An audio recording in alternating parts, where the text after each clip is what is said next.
Welcome to LIT media. ప్రపంచానికి పెద్దన్న America అని చెప్పుకోవడం మనందరికీ తెలిసిందే.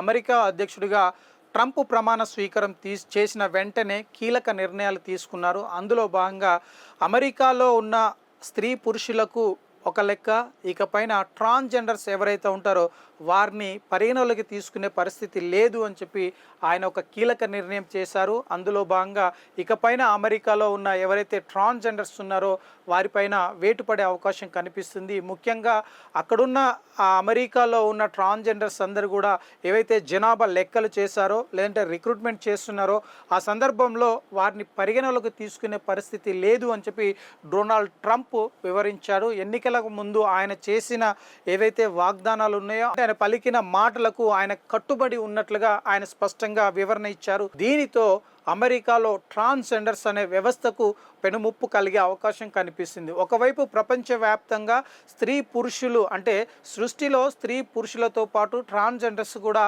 ఒక గుర్తింపు కలగాలి అని చెప్పేసి ప్రపంచవ్యాప్తంగా చాలా దేశాల్లో పోరాటం చేస్తున్నారు. ఇప్పటికే కొన్ని దేశాల్లో వారిని గుర్తించడం జరిగింది.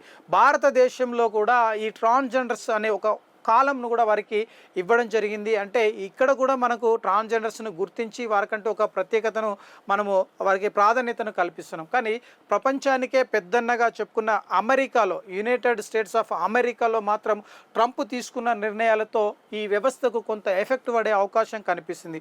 ముఖ్యంగా అమెరికాలో ఆర్మీని రిక్రూట్మెంట్ చేసుకునే వ్యవస్థలో ఎవరైతే ట్రాన్స్జెండర్స్ ఉన్నారో వారిని ఇకపైన తీసుకుంటారా లేదన్నది కూడా ప్రశ్నార్థకంగా మారింది.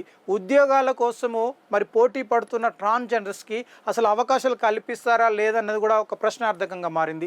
ముఖ్యంగా ప్రైవేటు సంస్థలు సైతము ట్రాన్స్జెండర్స్కి ఒక ప్రత్యేకమైన అవకాశాలు కల్పించి వారికి ఉద్యోగాలు, ఉపాధి కల్పించేందుకు అవకాశం ఉంది. కానీ ట్రంప్ తీసుకున్న నిర్ణయం తర్వాత వారి ఉద్యోగాలకు అసలు వాళ్ళకి ఉద్యోగ అవకాశాలు కల్పించరా అనేది ఒక పెద్ద ప్రశ్న అయితే కనిపిస్తుంది. ముఖ్యంగా ట్రంప్ తీసుకున్న నిర్ణయం వెనకాల ఆయన సొంత నిర్ణయాలా లేదంటే తన నిర్ణయాన్ని మరి ప్రజలపైన రుద్దేందుకు ఇట్లాంటి కార్యాచరణ చేపట్టారన్న ఒక ప్రశ్న అయితే కొనసాగుతుంది. దీనిపై మరి అమెరికాలో ఉన్న ట్రాన్స్జెండర్స్ కావచ్చు, ప్రపంచవ్యాప్తంగా ఉన్న ట్రాన్స్జెండర్స్ కావచ్చు ఏ విధంగా స్పందిస్తారు, భవిష్యత్తులో ఎలా ఉండబోతుందో వేచి చూడాల్సి ఉంది.